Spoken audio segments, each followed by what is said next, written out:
How you doing? It's a beautiful day. Surfers are out. Sun's out. Feels like it might be over 70 degrees. Might need to work out today. It's too much fun.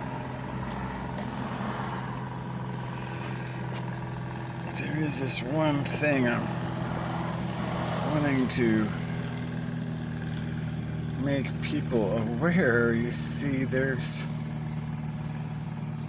these scary verses in the Bible, like the one I once heard R.C. Sproul preach on.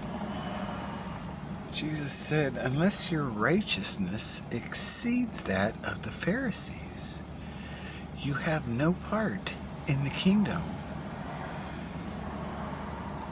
He also said, you blaspheming Pharisees, prostitutes and IRS agents will make it in the kingdom before you. And he wasn't talking about retired prostitutes, no.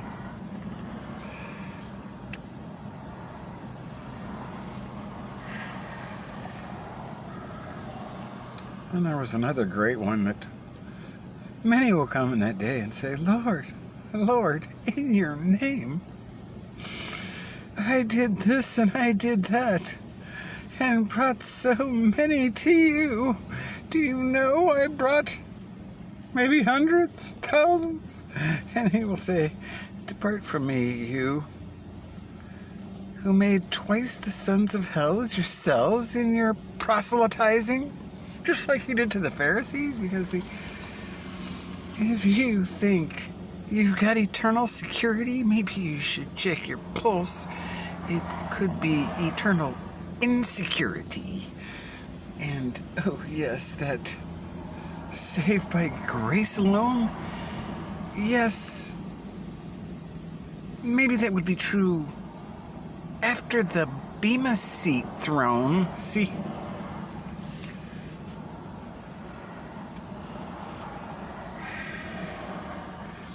One of the key things of a cult is that when they take certain proof texts out of context in Scripture and use them to make their own belief system.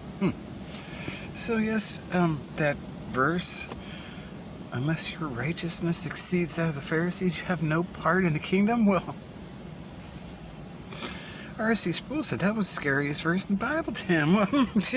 I wonder why, when he thinks that the blood that the king shed was only shed for a few of the chosen ones, while the rest of them would burn in hell, not bow to the king first. I don't quite see that there in Philippians 2, Mr. Sproul, but you did have a wild way of explaining a tulip.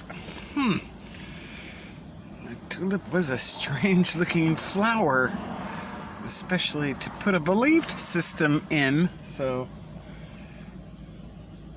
it's always good to know what are the scariest Bible verses, not the ones that you can take out of context and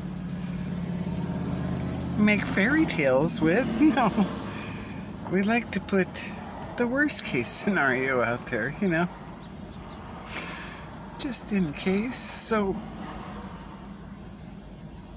as many will come in that day and say, Lord, Lord, in your name I did this. And they'll say, depart, I don't know you who practice iniquity.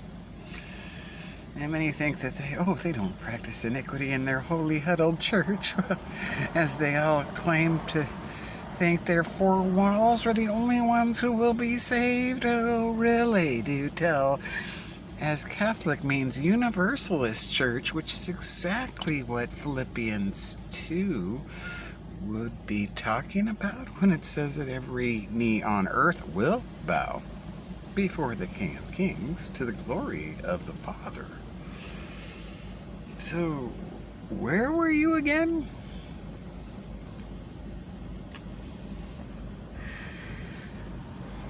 There are a couple other ones that aren't really too scary, unless you haven't really thought them through, like, according to your faith it will be granted you.